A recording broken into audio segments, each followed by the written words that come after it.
gathered at the Excelsior Hotel for a very special and historic occasion, the launching of the SDP National Healthcare Plan. It was a comprehensive and in-depth alternative healthcare policy for Singapore, one which we are extremely proud of. Today, 8 months later, I am equally excited to announce the unveiling of our housing policy entitled Housing a Nation, Holistic Policies for Affordable Homes. This paper is another first in Singapore's history where the SDP has conducted a detailed study of the housing system in this country and, more important, proposed solutions that address the problems that plague public housing here. The document, which will be uploaded on the internet and made available on the SDP website following this launch, is the result of months of intense study and debate by SDP's housing panel. Now, like our healthcare plan, you will see that this is more than the usual rhetoric offered up by the opposition.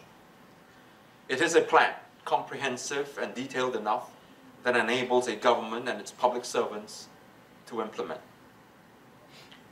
The SDP was motivated to embark on this project, in part because we had seen the mess that former Minister for National Development, Mr. Mau Bao Tan, made prior to 2011. But after the GE last year, Mr. Chee Soon Juan took over the portfolio, and after more than a year, has unfortunately very little to show by way of changes to the system. Mr. Chee said that he had sleepless nights when he first assumed the job because public housing in Singapore was experiencing enormous problems with sharply increased prices and an undersupply of flats. Back then, he warned buyers that, quote, with so much uncertainty, I must advise investors and upgraders to bear these considerations in mind when they go to showrooms, unquote. That was in June 2011. A year later, the minister, addressing the problem of HDB prices, said that he had been successful in bringing down prices. And in addition, engineered, in his words, a soft landing, as opposed to triggering a sharp correction. Quote, that's what we've been trying to do, he said, and so far, so good, unquote. Now that soft landing resulted in HDB prices hitting record levels. In September this year, a resale flat was sold in Queenstown for more than $1 million. In October, the HDB was marketing new 3-room flats for as much as $795,000. In a matter of months, Mr. Chee changed his tune. Now he says that, quote unquote, strong demand for housing will persist. In other words, housing prices will continue to climb. Now, why the U-turn? The truth is, ladies and gentlemen, the PAP government does not have the political will to take the necessary measures to significantly reduce prices. The HDB is an enormous cash cow for this government. The billions of dollars that it rakes in by including land costs in our flat prices means that the public housing is a huge profit-making enterprise. It keeps the already staggering amounts of money in the coffers of the GIC and Temasek well fed. But even if it does want to lower housing prices, it doesn't quite know what to do. What can it do? apart from admitting that its policy of making public housing an investment tool to be bought and sold on the open market like any other commodity, has led our housing system to such a precarious state today. Admitting failure is not in the PAP's vocabulary. This is why the opposition has to step in. Where the government has failed in its stewardship of the country, the people look to the opposition for remedies.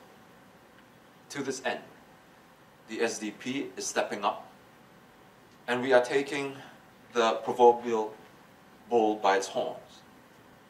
We have come up with a set of policies that will tackle the housing problems that we face today. I will leave the details of the paper to Jeremy, who will take you through the nuts and bolts of our policy. What I want to do for now is to address the bigger issue of why the SDP is putting so much effort into drawing up alternative policy plans. I hope that you have been able to see that the SDP has been the party of constructive ideas in the last couple of decades.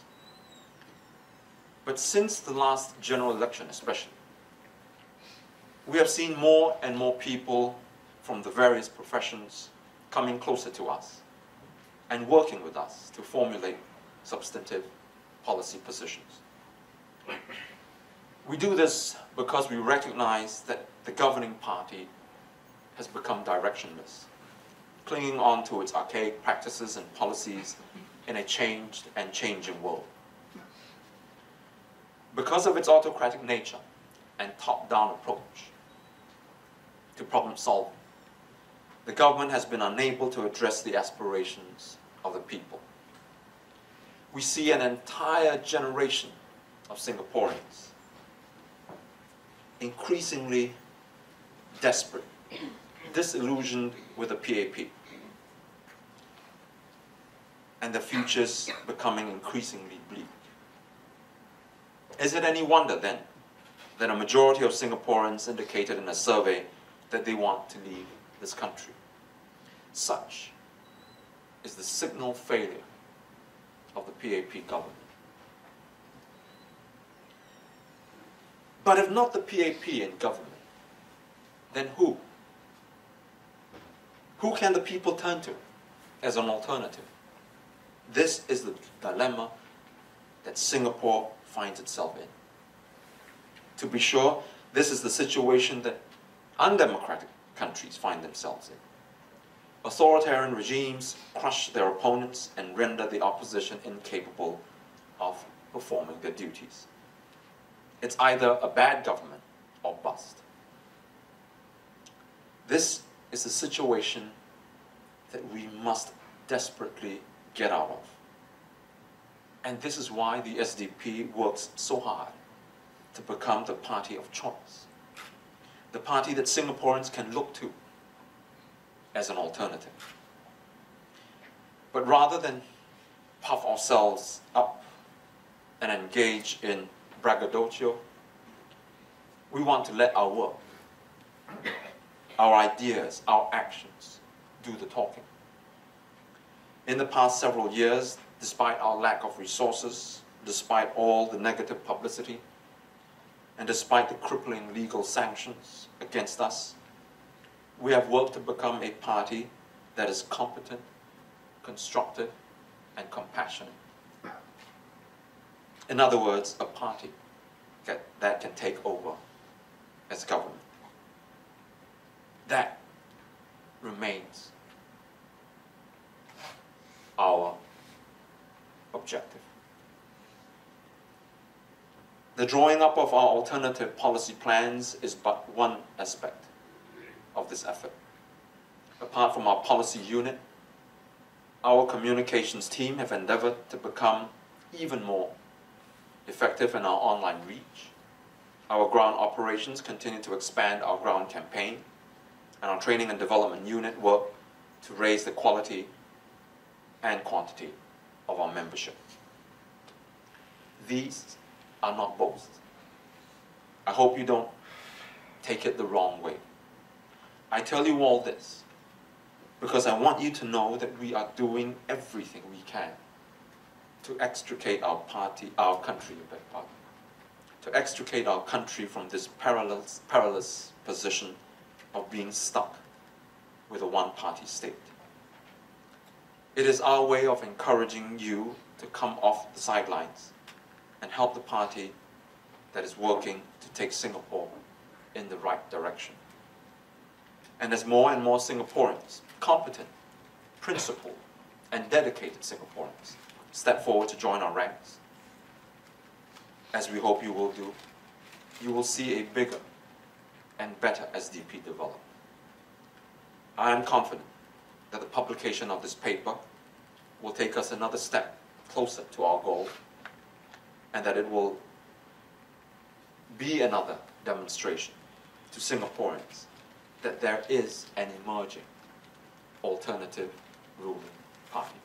Thank you.